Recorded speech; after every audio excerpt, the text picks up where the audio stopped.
Несің ушуларга эми мисалга түз жүр деп. Эми энелер тарынбасын, эжелер тарынбасын, карындаштар тарынбасын, биз курактылар тарынбасын курдаштар. Бирок самом деле ушул энелерден болуп атат. Энелер кызды бекем кармаса айда сонун болот эле да, айтар сөзүм ушул. Рахмат. Бул жакта дагы акыркы суроону жалпы убактыбызда карап баратат. Биз жогорудан бери ушунчалык жакшы маселелерди айттык, коомдогу көйгөйлөрдү айттык.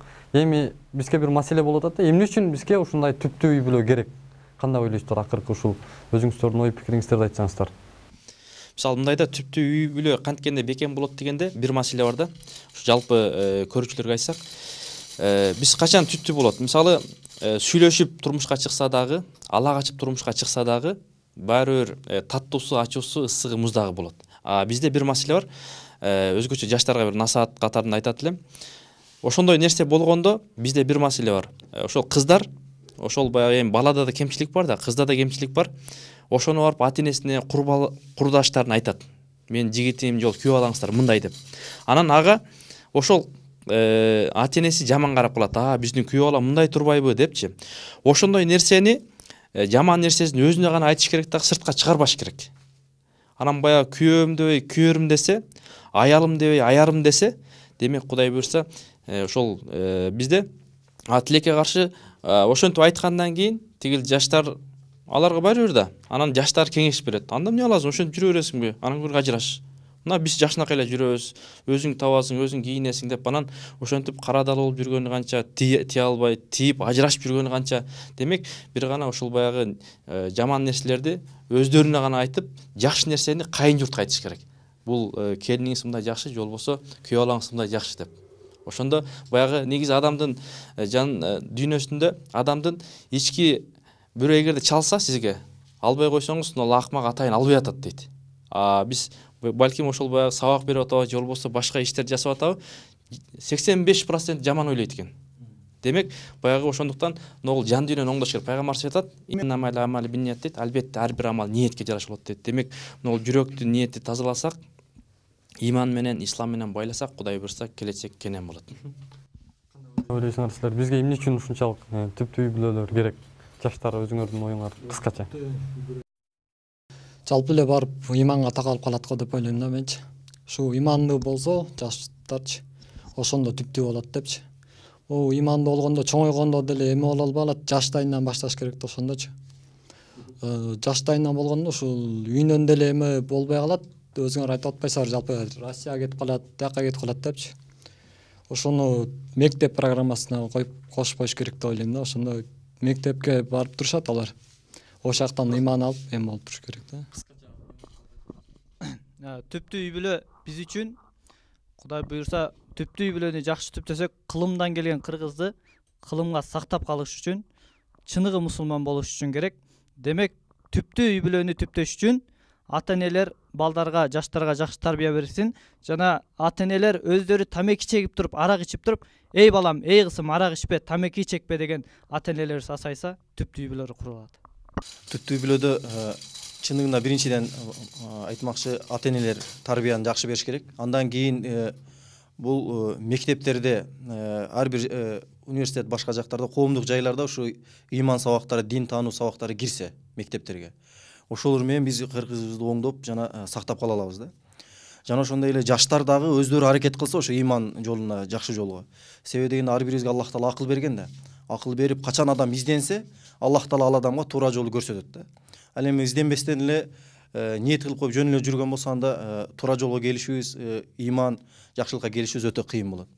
Ошондуктан бардыгыбыз негизги максатыбыз ошо ыйман болсо, ата-энелер жакшы тарбия берсе, балдар дагы, жаштар дагы өзү аракет кылса ошо ыймандуу болууга. Эми жана айтып кетпедикпи, бул үй бүлөнүн бекем, эки жаштын колу бекем болуш үчүн, ынтымак болуш үчүн эмне кылыш керек, түптүү болуш үчүн деп. Мен башында айтып кеттим. Ошол бирөөсү кечиримдүүлүк болсо, бирөөсү эң биринчиси ыйман. Ыймандан кийин анан ошол ыйман болсо, кечиримдүүлүк болсо, ынтымак болот. Анан бул жерде дагы бир нерсени айтып кетели. Эки жак тең ошол үй бүлөнү сактаганга аракет кылыш керек да. Экөөнүн тең аракети керек. Ошол үй бүлөнү сактап калалы, балдарды жетим калтырбайлы, элге уят болбойлу деп экөө тең аракет кылыш керек да. А бизде буеркинде көпчүлүк убакта эгоизм болуп кетип атпайбы? Өзүн гана ойлоп атат, а болочокто ойлогон жок, балдар эмне болот? Ажырашып кеттик, анан кийин баласы жетим калды, анан кийин жетимдер үйү көбөйүп атабы? Андан аркысынан бул эми өтө чоң ачуутактыр.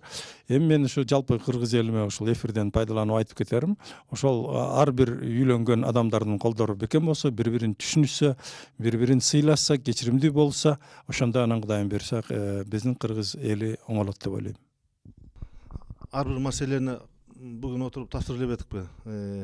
Бирок мына Шайлообек агайдагы, бул таксырдагы, буяктагы келечек муундарда сиз өзүңүз да коштоп болушуңуз керек.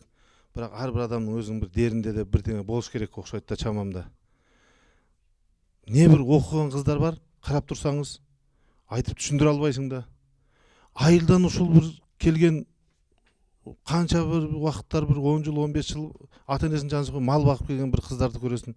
Карасаң аябай эптүү, уккан, кылган тирлигинин баардыгы эле аябай адамга жагымдуу, тартымдуу да. Окубаган эчтеңеси жок. Аттестаты жок болушу мүмкүн да ошол кыздардын. Эми бул дерден де болот го дейм, деринен де болушу керек да. Ушу деринен болот. Бир үй бүлөдө бир 5 бала болсо, 5-өөдө 5 түрлүү болот экен. Бирок ошол жүрөгүбүздү оорутуп жүргөн маселе эми эркектик көп билине бербейт экен, Улук мырза. Бул кыз баланыкы аябай очоюп көрүнүп калат экен.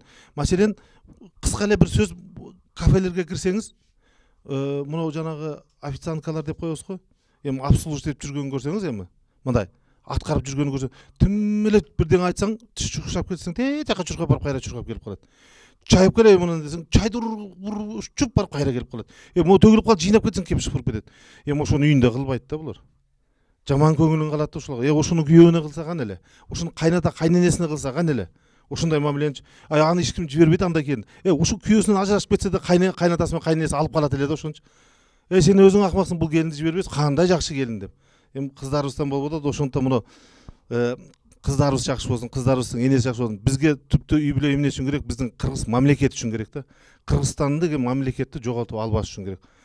Мамлекетибиздин келечегинин баары биздин кыздарыбызда.